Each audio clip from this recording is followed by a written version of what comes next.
We acknowledge the First Nations people as the traditional custodians of the land we are on today. We acknowledge and pay respect to all elders past, present and emerging.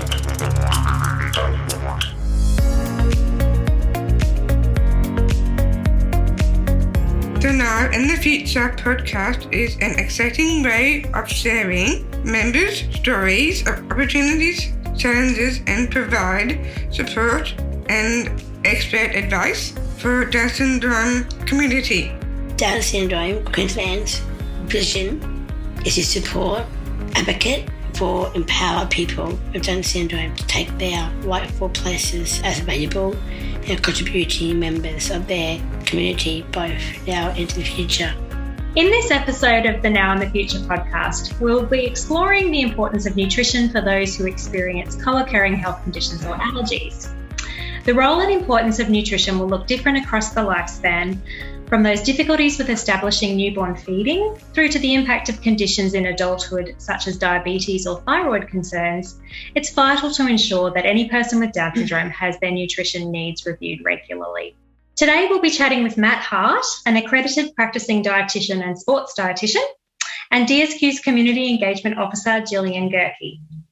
Gillian, before you do the honour of introducing Matt, I wondered if you could share a little bit about the scope of your role here at DSQ and why this topic is so close to your heart. Sure. As Tanya mentioned, I'm the Community Engagement Officer here at Down Syndrome Queensland. I have personal experience with Down syndrome. I've got a rare form of it called Mosaic Down syndrome. So that affects only certain parts of the body as opposed to the whole body with Down syndrome. And that differs in every person.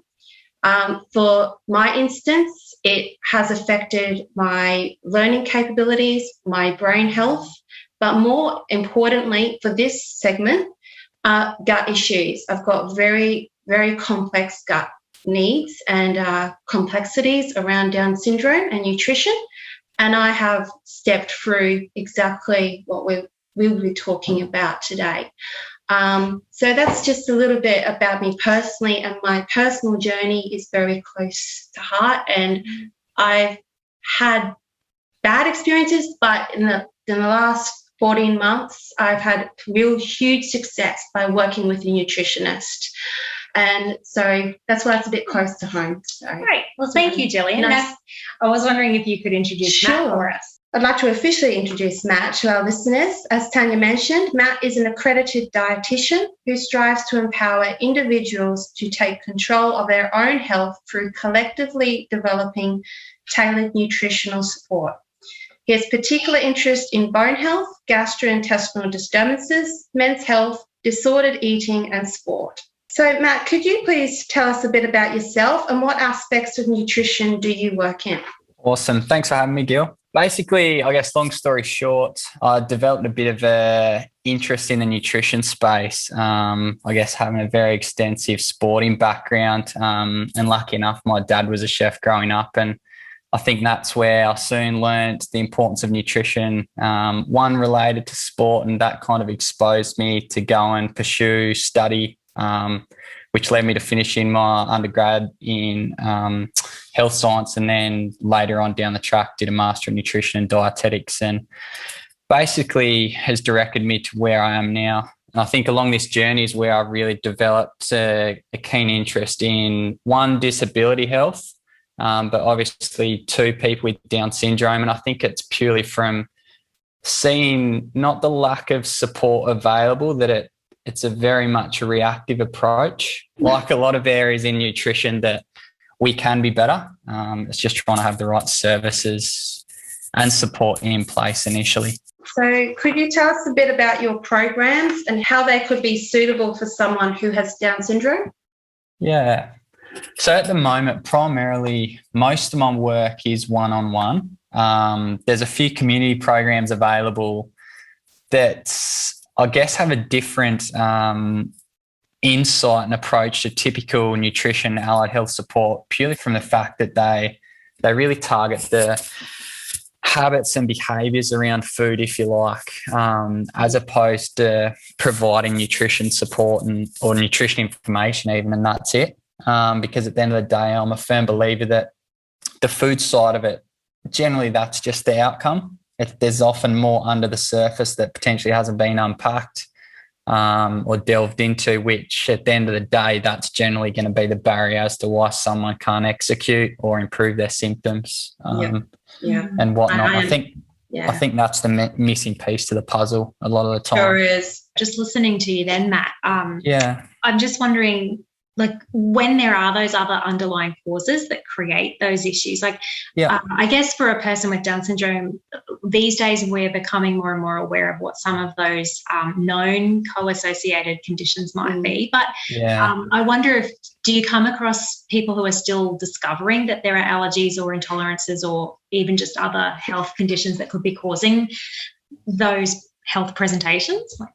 Yeah, and again, this is purely why I got in contact with you guys, is I've had a few clients previously where it's not the parent's fault or no one's necessarily done anything wrong. It's just that other aspects haven't been considered.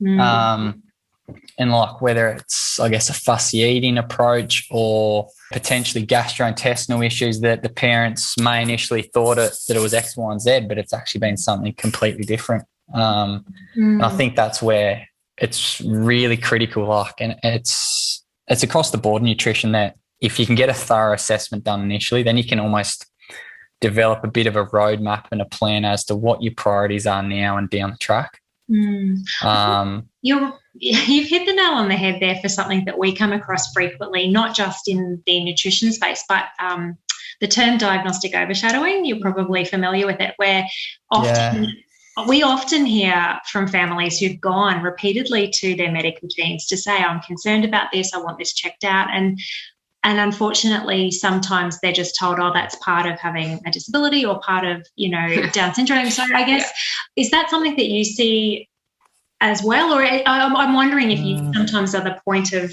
referral back to teams to say, have you considered X, Y, or Z, Yeah, 100%. And this is where, again, I'm not dampening on anyone's parade or anything, but having a good support team around you that, I guess, look beyond the typical signs and symptoms is crucial because it's common that I'll send clients back to the doctor and they'll be like, what's going on here? And I'm like, mate, there's more to it. And sometimes it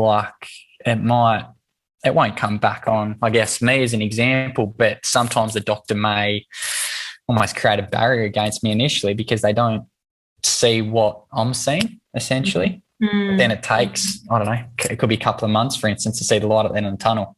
And that's where you can get really good, I guess, buying because they value that you're not just typically addressing or sugarcoating it almost. You mentioned earlier sometimes it's a family have been working with you for a while before they can get back to the medical team to explore other issues. But how does a person go about accessing nutrition supports? Do they need a referral to see someone such as yourself? Or?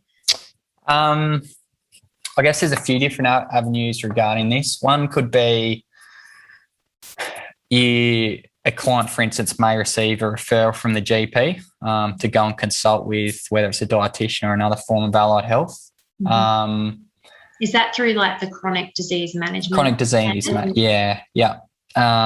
Which, to be honest, only allows someone basically 5 visits per calendar year, which most of the time is nowhere near enough to get through some of the complexities, particularly Down syndrome, which can make it challenging. Sometimes, it depends how clients, what support they have available. Some clients have NDIS support. Some clients are private paying, depending on where they're at with chronic disease plans, NDIS, those sort of things. But I'd say generally it starts from the doctor. Yeah. And it depends on the age of the client as well. What are the signs that you might say to a family, it's time to take your loved one along to the GP and have this further investigated? Yeah. So this is a tricky one initially because often, as you're well aware, with Down syndrome, it can take a long time to really identify what that underlying why or cause is. So if it was potentially down that disordered eating path, like typical red flags would be things like, are they potentially avoiding food that's more psychological related than, say, fussy eating related? And to separate that would be extremely difficult. Do they appear to potentially be resistant to food intake? Do they have a lack of an appetite? Are they restricting for X, Y, and Z reason? Is their oral intake significantly compromised? And we're not aware of potentially the reasons behind that. There's various, and I think this is where, from a nutrition point and the scope of nutrition, that you really have to get to know your clients well to identify what that underlying why is, and how is that dictating the outcome or the symptoms that they're currently experiencing. And I think the added difficulty to that might be where you have a client who may not be able to easily communicate how they're feeling in terms of their health symptoms, whether that's not having the language to describe how they're feeling, or perhaps they use alternate communication methods that maybe clinicians aren't familiar with using, or doctors for that matter. Is that something that you come across often? Yes and no. Like, it's interesting that you actually say that, because I've had a few other clients, particularly clients with motor neuron disease, that they struggle to talk, or they don't have the energy to talk, so they've got different forms of like iPads, and it's almost like eye recognition, that they can still type short sentences and those type of things. So I'd say those sort of devices are becoming more accessible or more common, but it's not something that, to be honest, I've had a lot of experience with. So in those situations, if a client is unable to communicate easily how they're feeling and, what their food-related concerns might be, is it relying upon support workers and family members, whoever's present during that? Yeah, yep. Or even again, it depends on the capacity of the client, whether they're able to write, draw. I think it's trying to collectively utilise like the input of those around you, or other tools that you can utilise to try and, again, nail that outcome or that underlying why, what they're experiencing, because often it can be hard to try and identify that. Yeah, of course. What can you tell us about allergies and intolerances, and how do these fit in with the previous mentioned health challenges like gastrointestinal conditions, celiac disease, irritable bowel syndrome, thyroid issues, diabetes, all those other comorbidities of Down syndrome? That's complex. Can you give us something on that? Yeah, good question, Jill. So I think, again, as you're all aware, that the allergies intolerances space is a massively evolving and growing space, particularly within nutrition itself. And again, I think each client, you've really got to start with an open book. When you're looking at allergies and intolerances, sometimes clients can have a combination of both, or potentially they may have intolerances and may not have allergies as such, and it's trying to separate that. But I think typically with allergies, it's more of an immune response, like your immune system's essentially rejecting a type of chemical in a food. And often those symptoms, the onset of them are quite rapid, whereas the intolerance side of it, that most of the time the food has to be broken down or exposed to the gastrointestinal tract at some parts throughout to initiate that response, and that response sometimes can take hours for the onset. You talked about earlier seeing a range of clients with Down syndrome. I'm just wondering, what's the most common kind of issue that brings people to see you? I'd say it probably starts with weight loss, Yep. And that's when, through your assessment, all of a sudden there's half a dozen other things that have been going on that have never been touched or discussed, for that fact. And I think that's where, from my side of things, I've had clients that they come in for weight loss, they may end up leaving with a diagnosed gastrointestinal issue, which mum or dad didn't even know about. They just thought their bowel movements were normal for X, Y, and Z reason. So sometimes I'm more the bad guy than the good guy. But But then I think at the same time, as much as it is around the nutrition component, like previously I've spent a lot of time developing like life skills with clients, because I'd say most of the people I've seen with Down syndrome are, to be honest, probably under 30.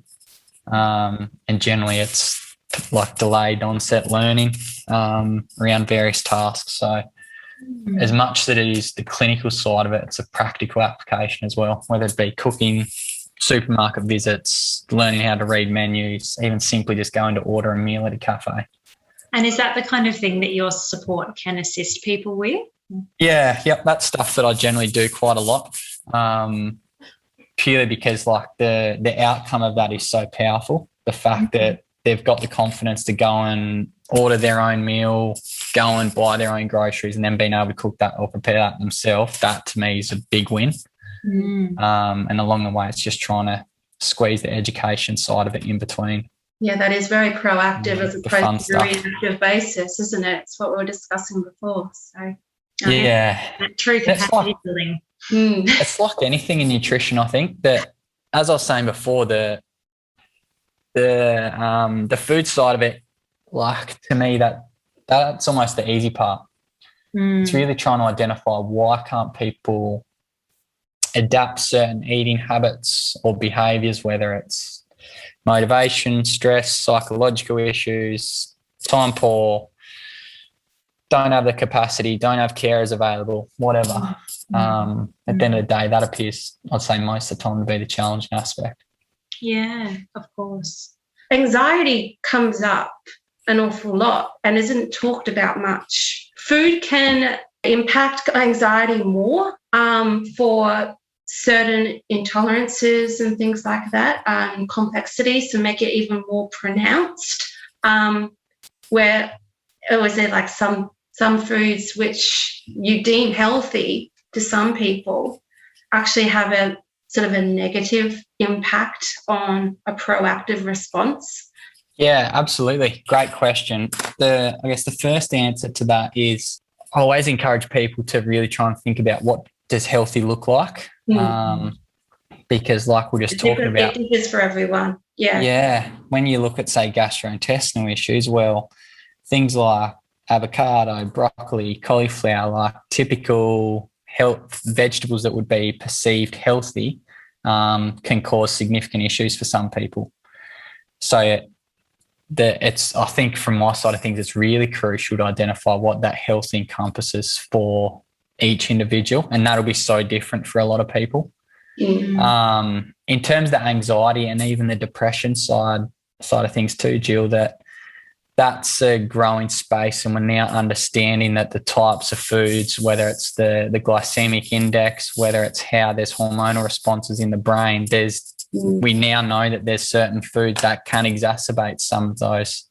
And that's where typically, like, always think of people that may drink a lot of soft drink, or even caffeine's another common one, that you almost become really reliant on some of those processed sugars or the caffeine due to certain hormonal responses. And I think the hard part then is to try and create those habits or behaviours that have evolved around that certain food, because it's then challenging. If you remove it, what's the outcome associated with it? So that's where the complex side of things can come into play, for sure.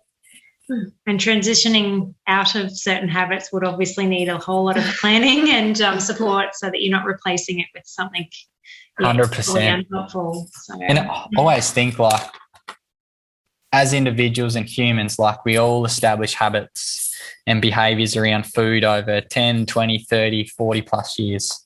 So to then go and try and break those habits and then re-establish new habits and behaviours can be quite challenging, and that does take time. Which is completely normal. And we see that in the paediatric space a lot, Matt, and I don't know if you work much in that space, but when little ones have been peg-fed or nasogastric fed for a significant period of time and then transitioning onto solids, and, I guess the length of time that takes, for our families, and the trickiness that can create for daily meal times.